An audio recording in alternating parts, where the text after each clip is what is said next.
Assalamualaikum warahmatullahi wabarakatuh.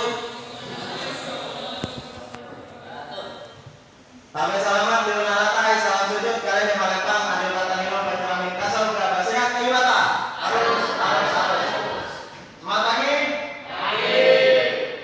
Baik kawan-kawan, alhamdulillah pada pagi hari ini kita bisa melaksanakan musma yang ke-9 di Makobar Palangkaraya. Sebelum saya melanjutkan untuk pembahasan yang pertama, kita akan membahas tentang ADART, sidang pleno pertama. Yang kedua, kita akan sidang pleno yang pertama kita akan membahas tentang tata tertib sidang. Yang kedua, sidang pleno kedua kita akan membahas tentang ADART. Dan sidang pleno 3 kita akan menentukan siapa yang selanjutnya yang akan menjadi ketua Hima Makobar Palangkaraya. Dek, ini kan ada kegiatan nih hari ini nih. Saya dengar informasi kegiatan ini kan 2 hari ini. Yang mana kegiatan ini gagasan dari mahasiswa di ruangan aula kecamatan.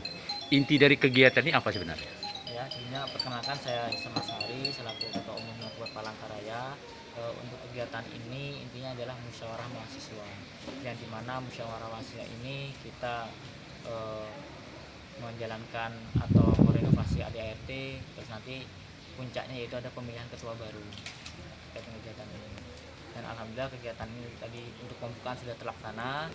Kami bersyukur kedatangan dari Wakil Bupati Kota Tanjung Barat, Bapak Ahmad Diansyah, dan kedatangan dengan anggota DPRD Provinsi. Kami manggilnya Abang, Bang Rizky Aditya Putra, karena Di DPRD kabupaten apa provinsi? Kabupaten. Kabupaten ya. Kabupaten Bang Rizky Aditya Putra. Dia adalah selaku pembina dari HMKN. HMKN itu himpunan mahasiswa Kobar Nasional. Ya. Untuk kegiatannya alhamdulillah sampai saat ini masih berjalan dengan lancar.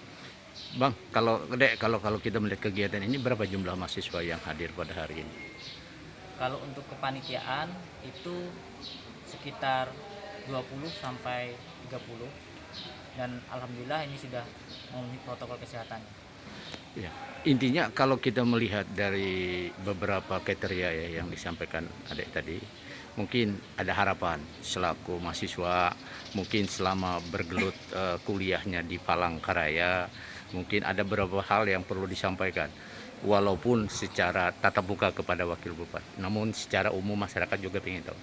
Kira-kira bagaimana, Bang? Terkait harapan kami dari mahasiswa khususnya yang berkuliah di Kota Palangkaraya, kami berharap dari pemerintah daerah terus mendukung untuk apa yang kita lakukan di daerah Palangkaraya sana.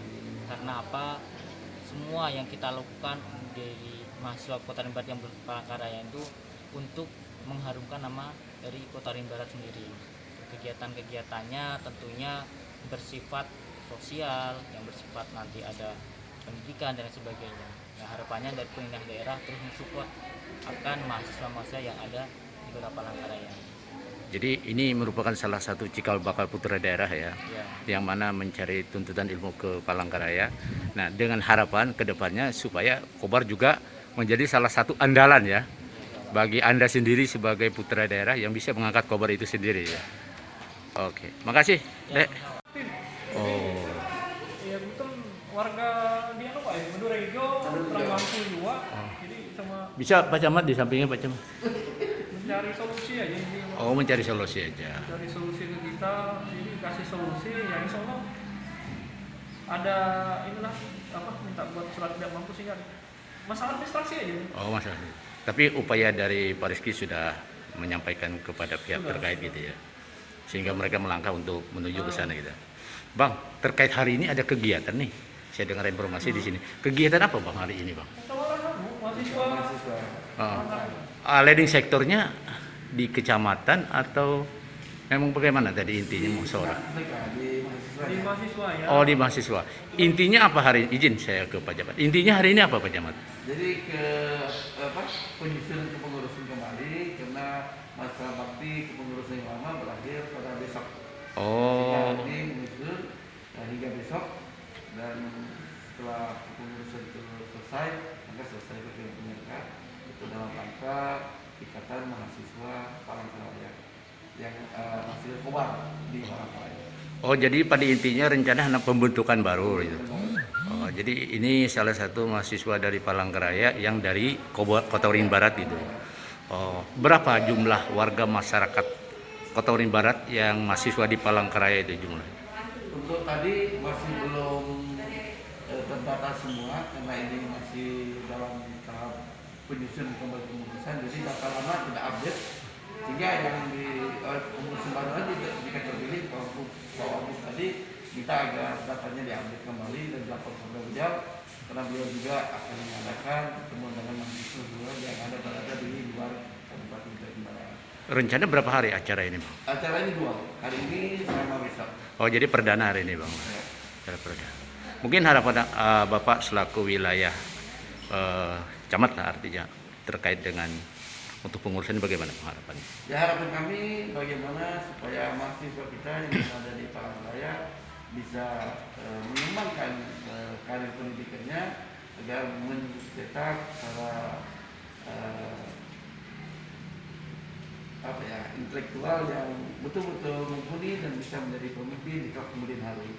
Dan kami harapkan juga bagaimana di ikatan itu terjadi kekompakan, kebersamaan sehingga silaturahmi terus berjalan sehingga menumbuhkan inovasi-inovasi dan juga harus menjalin koordinasi baik dari mahasiswa itu sendiri kepada sesama mahasiswa maupun kepada pemerintah, baik daerah, provinsi dan lainnya agar terjadi sinergi dalam hal pengembangan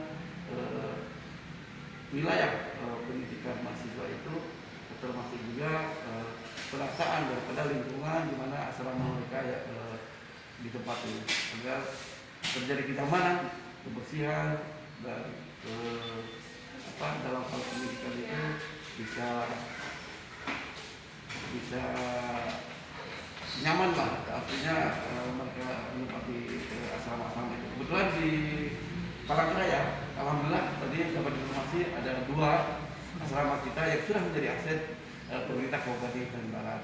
Dan kita mengharapkan juga mudah-mudahan ke depan di daerah-daerah yang lain seperti Yogyakarta, Malang dan lain sebagainya bisa dijadikan aset pemerintah daerah. Karena kalau dalam bentuk kontrak atau sewa itu akan naik setiap tahunnya, sehingga kewalahan juga APBD kita untuk menangani permasalahan itu. Jadi beban gitu ya? Daerah, tapi banyak nih.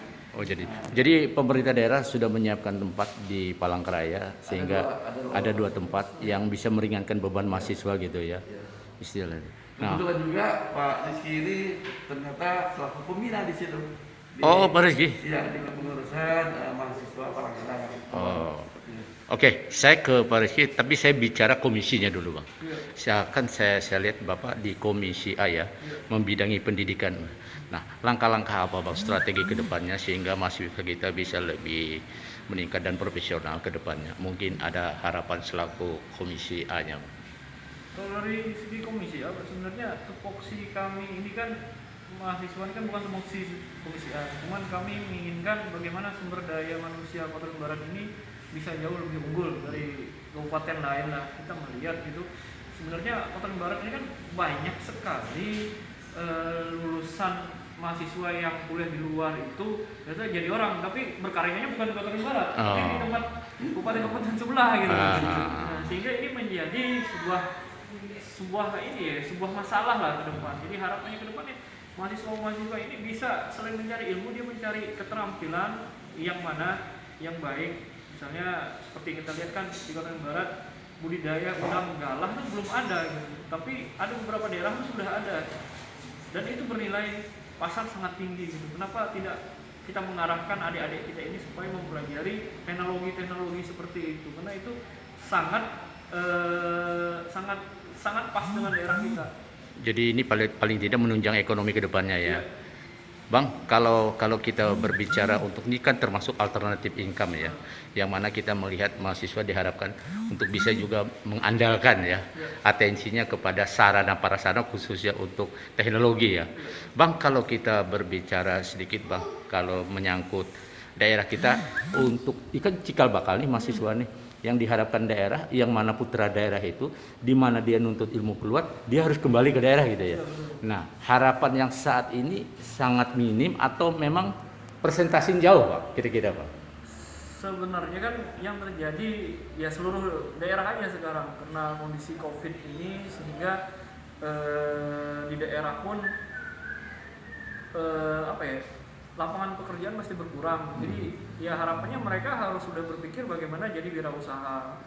Dan harapannya juga ya salah satunya mereka harus belajar kepada senior-seniornya yang memang sudah lama di daerah. Jadi kedepannya ya memang dari kami ini harus mengarahkan mereka, ada sektor mana yang harus kalian masuki dan sektor mana yang harus kalian pelajari.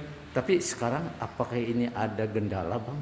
Selama ini kan banyak putra daerah yang punya gelar ya, artinya beberapa orang. Tapi di saat melakukan tes secara nasional, tapi gugur.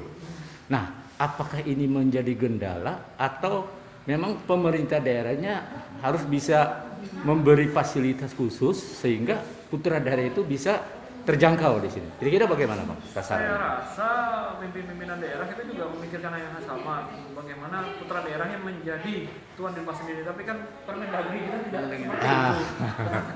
Jadi ini ada aturan di atasnya, jadi kita tidak bisa melawan itu. Sehingga apalagi ini di wilayah NKRI ya. Kita sudah mempersilahkan orang yang sudah bisa masuk. Tapi mungkin akibat dari itulah efek daripada mahasiswa yang cikal bakal di daerah itu, dia mengembang keluar, di mana ada peluang-peluang terbesar di luar sehingga tertinggalkan kota sendiri gitu. Apakah begitu kira-kira, Bang? Saya rasa sih sebenarnya masalah komunikasi aja, Pak. Oh, komunikasi. Belum ada komunikasi sama senior-seniornya, karena pulang biasanya ngambil keputusan sendiri ya, Pak ya. Melihat kadang pun karena ikatan pernikahan juga mereka sudah nikah sama orang di luar sehingga ikut keluar seperti itu. Oke, terima kasih Pak Camat.